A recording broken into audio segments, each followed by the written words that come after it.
Hi guys! Welcome back to my channel. By the way, my name is Jap. Kumusta po kayong lahat?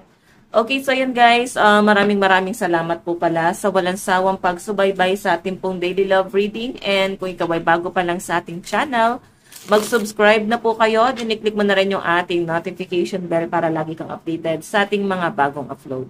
So yan guys, ang tindi po ng ulan ngayon. So ingat po tayong lahat. Lalo na kung binabaha, no? Kung nandun kayo sa lugar na binabaha, siguro mas maganda na iligtas or lumikas na kayo guys. Lalo na at nagkakaroon pa tayo ng issue about sa flood control, no? Keep safe everyone. Okay, so by the way, tignan natin kanina ba itong love reading?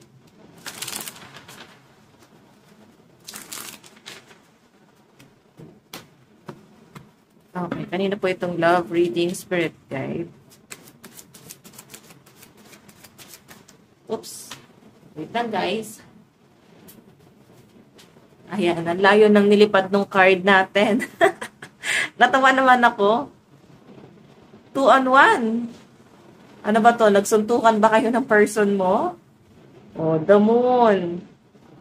May nakikita ko dito guys, may nahuli. May third party involved. Pwedeng naisiwalat na. Nakikita ko rito guys yung pagiging sweet sa inyo ng partner mo. Ayan, the lovers, oh. Karelasyon to guys. Yes, karelasyon. Nakikita ko na yung sweetness niya sa inyo guys, taliwas sa totoong pinagagawa niya guys. Pwede nagigilty lang siya kung bakit siya sweet sa inyo. Yun yung pinapakita sa akin dito. Pero damon kasi to eh. May mga tinago siya guys. Nandito pa yung the lovers. Ayan no, may pagtatalo. May nakikita ko ditong kerida. Siguro nag-away kayo ng kerida. May nakikita ako dito na posibleng na parang nagkaroon na ng diskusyonan or sa madaling sabi, binatas. Oo, nabatas itong taong to. Masyado sigurong matapang yung kerida. Kasi tignan nyo naman guys. Or baka na may kerida rito guys. Ayan, trigger warning, baka may matamaan. Pwede naman guys na other person or ano ba, legal ka man or illegal, no? So, yung pinapakita sa akin dito guys, may pagtatalo na nangyari. Ayan, no? Hindi na nagka-tiis. Hindi na nakatiis. Pwede nagtimpi pa yung iba sa inyo eh. Pero naramdaman mo parang antapang pa nitong taong to, no? Ayan na yung nangyari. Nagkaroon na ng pag-aaway. Okay, so feeling ko rito guys, pinag-explain mo pa yung partner mo. Parang mamili ka. Ganun naman talaga usually, no? Papipiliin. Sige, tignan pa natin kanina po itong love reading. Kanina po itong love reading spirit guide.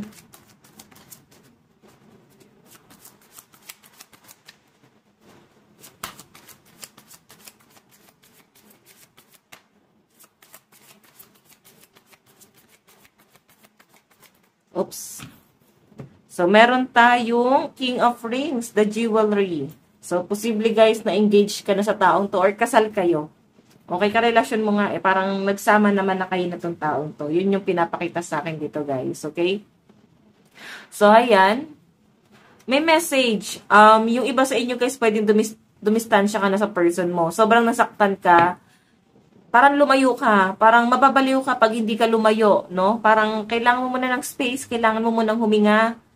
Hindi naman ibig sabihin gusto mo na talaga siya totally i-dispatch siya, no? Parang kailangan mo lang munang lumayo kasi masakit yung mga nangyari. Okay. Yung pinapakita sa akin dito guys, tama lang din yung ginawa mo. Hindi naman pagiging selfish yan. Kasi binigyan mo lang din talaga ng space yung sarili mo. Kasi talagang sasabog ka eh. Parang puputok ka na dito. Yung pinapakita sa akin dyan guys, sa paglayong ginawa mo, ayan. Nagre-reach out yung person mo. Hinahanap ka niya, kinukulit ka niya. Pwede kasi nagtatago ka na. Kasi talagang hindi mo kinaya yung sakit. Pwedeng dumating pa sa point na bago mo to gawin, is naghabol ka muna. Pero yun nga, dumating ka sa point na parang sobra na. Hindi mo na kaya, nakakapuno na, nakakasabog na ng damdamin. Ganon yung pinapakita dyan. And first kiss, Ace of Flutes. may nakikita ko dito guys, new person.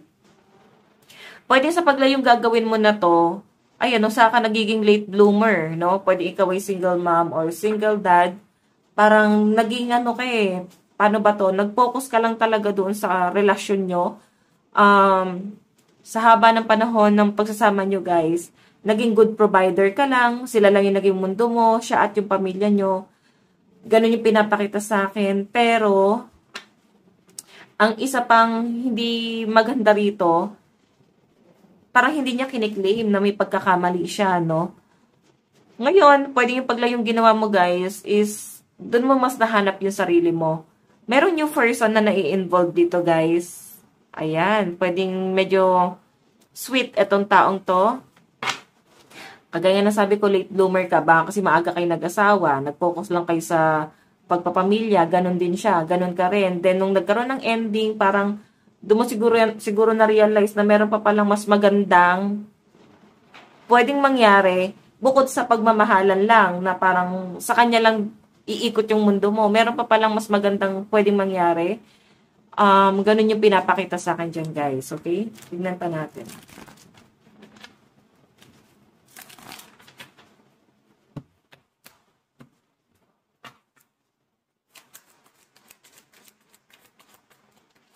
Okay.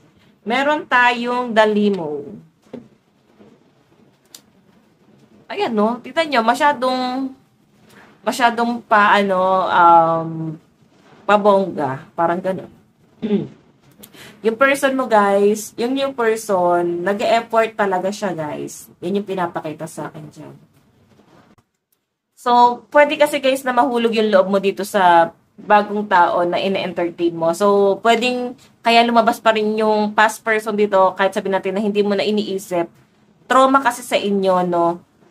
Ngayon, nai-apply mo siya ngayon sa current situation mo, lalo na kung karelasyon mo na tong bagong tao na to na dumating sa buhay mo, pumasok sa buhay mo, matinding impact, no? Ang laki ng impact na ginawa sa inyo nung past relationship mo. So, may proposal. Nakikita ko naman dito, guys, na parang nag-aantay ka kung meron ba siyang plano, like kung pakakasalan ka ba niya, or may plano ba siya pagdating sa future niyong dalawa. Tingnan pa natin.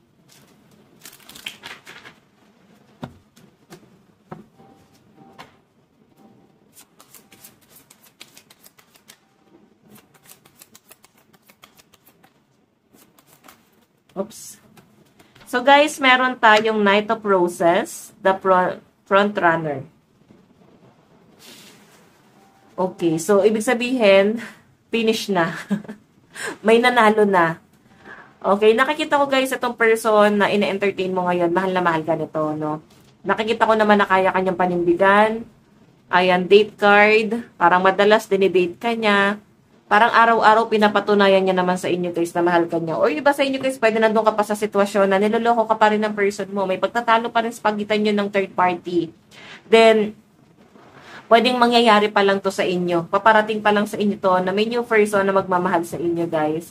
At nakikita ko na kailangan mo lang daw ulit magtiwala kasi mukhang seryoso naman sa inyo tong taong to guys. Okay? Tignan pa natin.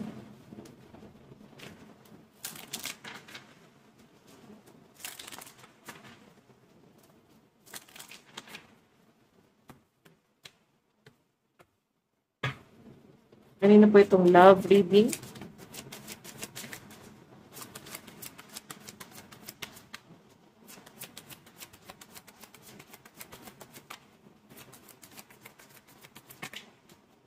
Okay, ingat tayo guys sa ulan. Group date. Diba? Yung iba sa inyo guys, pwedeng blind date itong nangyari or pwedeng pinakilala ng friend mo sa'yo. Ganon, nasa circle of friends mo lang din. Yung iba naman dito guys, yung pinapakita sa akin, posibleng parang sinasama ka niya, pagkasama niya yung mga tropa niya. Okay, hindi kanya iniiwan, lagi kanya sinasama sa mga gala niya. So, mararamdaman mo, yung iba sa inyo guys, pwedeng single mom ka, no? Single mom or single dad. Then, yung pinapakita sa akin dito guys, is hindi naging maganda nga yung nangyari sa'yo sa past relationship. Okay?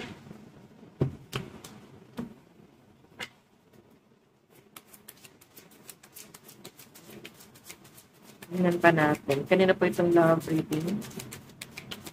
Oops. Sa totoo lang guys, kung bakit tayo ko siyang i-shuffle ng ganun. Kasi ang layo minsan ng talsik ng card. Meron tayong fantasy suit. So mukhang may say sa buhay itong person mo. Meron siyang kayang patunayan. So walang-wala yung past person mo na babaero, lalakero. Hanggang ganun lang naman ang kaya niyang gawin, no? Hanggang panguuto lang naman ang kaya niyang gawin. Tignan pa natin. Ayusin ko lang to guys. Kasi parang tabingi. Tignan pa natin kanina itong love reading spirit guide.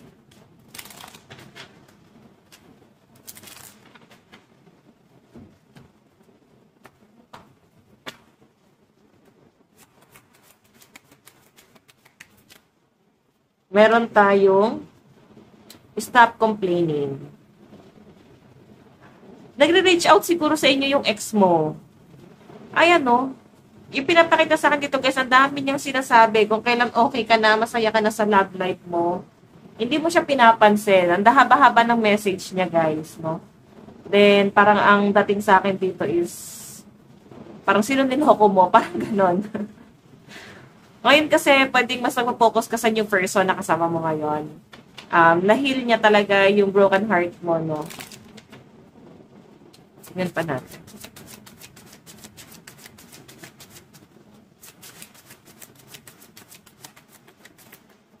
Kanina po itong love reading.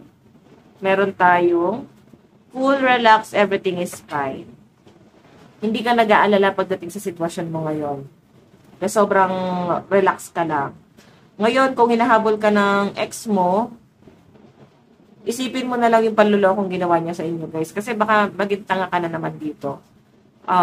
Ayan, talagang may pagkakamali ka na rin yan, guys. Kasi niloko ka na, sinaktan ka na, is hinahayaan mo lang. 'Di ba? Okay, so yung pinapakita sa akin dito, nasa inyo na lang yan, guys, kung hahayaan mo na naman yung sarili mong bumalik sa ganong klase ng sistema.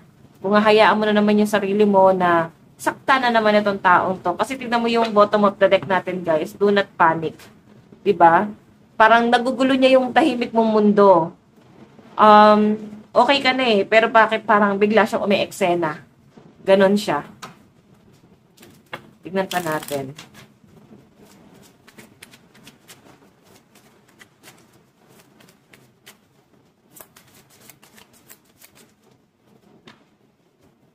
Meron tayong, don't be fooled by my appearance. My soul is resplendent. Yung past person, guys, parang kinarama to. Okay, ang layo na ng itsura niya sa bago mo siya iniwan. Ayun, sinaktan ka niya eh. Iniyak-iyakan mo. Pwedeng may itsura talaga siya doon. Ngayon, parang pumangit siguro siya, guys. No? Parang ramdam mo yung stress.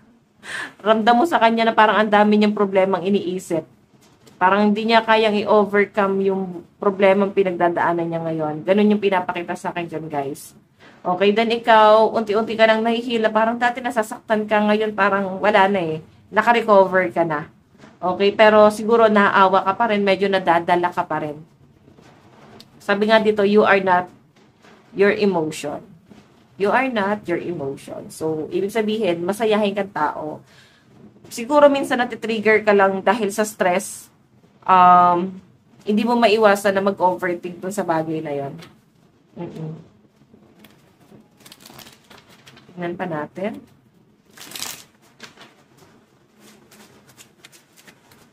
Kanina po itong love reading spirit guide.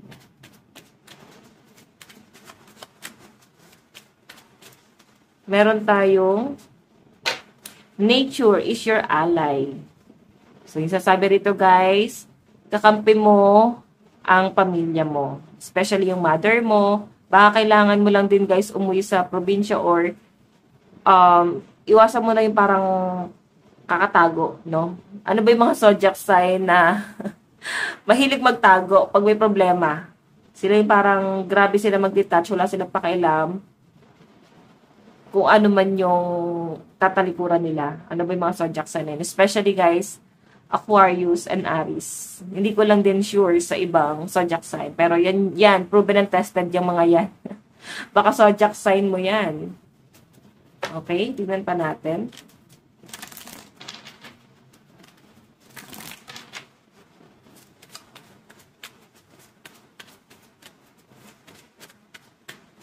Meron tayong you can do it. Okay, kaya mo daw yan. Nakikita ko naman guys yung pagiging strong independent person mo. Lalo yung pagiging independent mo. Independent ka naman talaga bago mo makilala yung past person. Pero kasi, naging mahina ka eh. Kasi parang nag-exchange energy kayong dalawa. So ngayon guys, nabibigyan ka ng bagong buhay, bagong pag-ibig. Sa person na kilala mo ngayon, pwedeng karelasyon mo, medyo distracted ka lang kasi bakit may past person na bumabalik? Pwedeng ang tagal na ng panahon eh. Tapos bigla siya, guys, nagpaparamdam. So, ayun nga, kagaya ng sabi ko, guys, pwedeng maging makadistract siya sa inyo. Okay? So, pagganahin mo yung isip mo and lagi mong isipin kung paano ka sinaktan ng taong yan. Okay? So, titignan pa natin. Huwag mo nang hayaan, guys, na maging tanga ka. Maging tanga ka pa ulit. Kasi, may person naman dito na nagmamahal sa inyo. Tignan natin yung nararamdaman sa inyo ng person mo.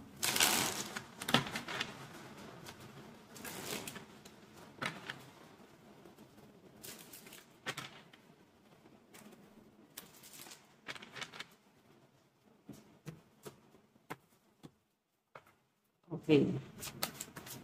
Nararamdaman ng person mo sa'yo.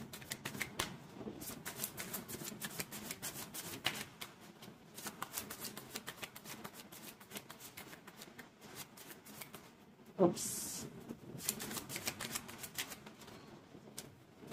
Meron tayong the limo. So, eto guys, parang may pag-e-effort na gagawin. Oo, mag-e-effort tong taong to. Yung pinapakita sa akin, parang okay na yung buhay na meron ka ngayon. So, wag mo nang hayaan, guys, na sirain ka ng nakaraan mo. Meron kasing nakaraan na bumabalik sa'yo ngayon. So, mawawala ka sa focus. Pero nasa iyo yan, guys, lalo na kung may pamilya kayo nun. And ang dating kasi is, pwedeng gusto mo kasing mabuo yung pamilya nyo. No? Parang sabihin natin na okay yung partner mo ngayon, pero siguro ang iniisip mo nito is yung kapakanan ng mga anak nyo. Pero sabi kasi nila guys, mas magandang regalong ibibigay natin sa mga anak natin is ang peace of mind. Ngayon, kung magulong pamilya naman ng kahihinatnan, hindi rin siya guys magiging masaya. Kahit ang sabihin natin is para sa mga anak nyo to, kaya gusto nyo guys na magsama. Pero kung hindi nyo naman guys bibigyan ng peace of mind yung mga magiging anak nyo, hindi pa rin to buo. So, pag-isipan mo mabuti.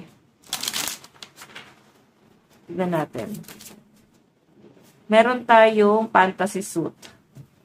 So, siguro ikaw, ang inaantay mo lang din is assurance. Then, yun din yung nakikita kong iniisip ng partner mo dito na parang gusto niya ibigay yung assurance na yon. Ito yung new person, yung karelasyon mo ngayon.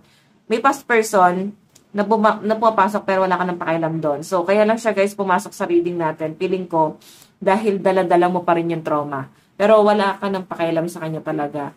Ngayon yung pinapakita sa akin dito guys, ito yung bago or pwedeng karelasyon mo na ngayon.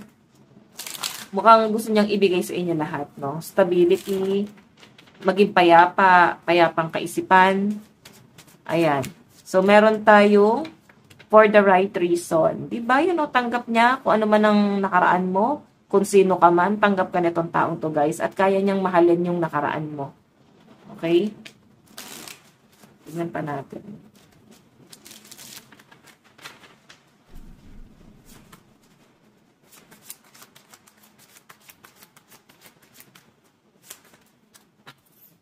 Meron tayong the producer plan.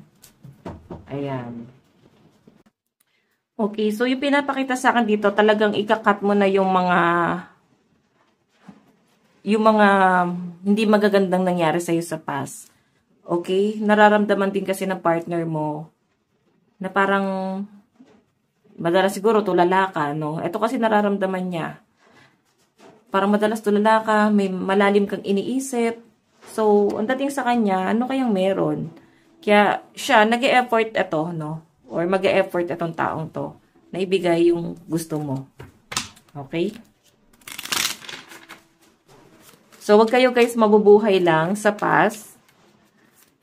Kailangan nyong umalis dyan. Kailangan nyong umalis dun sa comfort zone. Huwag ka matakot na lumabas. Baka kasi meron pa mas magandang mangyari sa buhay mo pag lumabas ka dyan. No?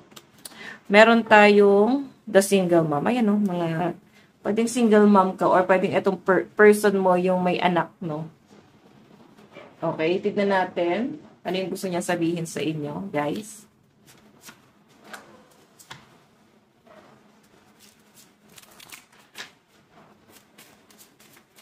Ano yung gusto niya sabihin? Meron tayong I want to be more than friends. Oh, hindi mo pa sinasagot itong taong to. Itong new person. Malaking impact pa rin sa yung ex mo. Siguro, kagaya nga na sabi ko kanina, gusto mo pa rin magkaroon ng pamilya. Yung person mo, siguro merong nagda-date na kayo. So, wala pa rin malinaw kung kayo na ba or ano. Kasi, gusto niya pa dito guys ng something more. More than friends nga yung gusto niya. No? Gusto niya na guys ng commitment sa inyo. Yung iba naman sa inyo, pwedeng hindi ka naman single mom. Pwedeng single ka naman talaga. Dalaga pa, binata pa. Okay? Tingnan natin. Message ni person sa'yo. Meron tayong I wish I had treated you better. So, yun. Parang gusto niya talagang i-treat ka nitong taong to. Gusto niyang ibigay sa inyo yung kung ano yung makakabuti sa inyo, guys. Okay? Tingnan pa natin. I feel you even though we are apart. So, lagi ka naman din siguro niya kasi nakakasama or nakakausap. So, ramdam ka niya kahit hindi naman daw kayo nagkakasama. Okay, what else? Meron tayong I know that I crossed the line with you. Ano pa? Meron tayong I know I mess up everything. So, natatakot siya guys na magkamali sa mga galaw niya kasi feeling niya mare-reject mo na siya. So, ito guys, itong taong to, malakas yung ano niya. Basta nag-a-assume siya dito sa relasyon na to. Ganun po yung pinapakita sa akin. And, masyadong mabait eh. So, ano ba? Yung energy niya guys, siguro hindi mo type. No? Yung sobrang pagiging mabait niya.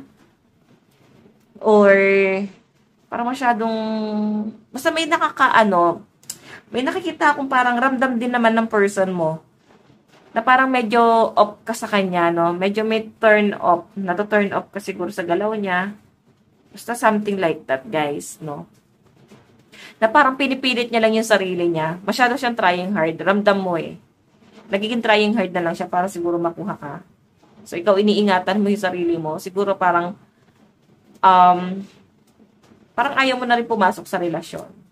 Parang masaya ka na kung anong meron ka ngayon. Kontento ka na doon. Okay? Hindi mo na rin kailangan ng mga ganito.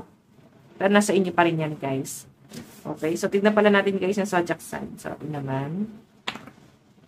Meron tayong Pisces, Taurus, Gemini, and Aries. Sa side ng person mo, Gemini, Taurus, Aries, Leo, Capricorn, and Pisces. Virgo, Leo, Sagittarius, and Capricorn, Taurus, and Aries energy.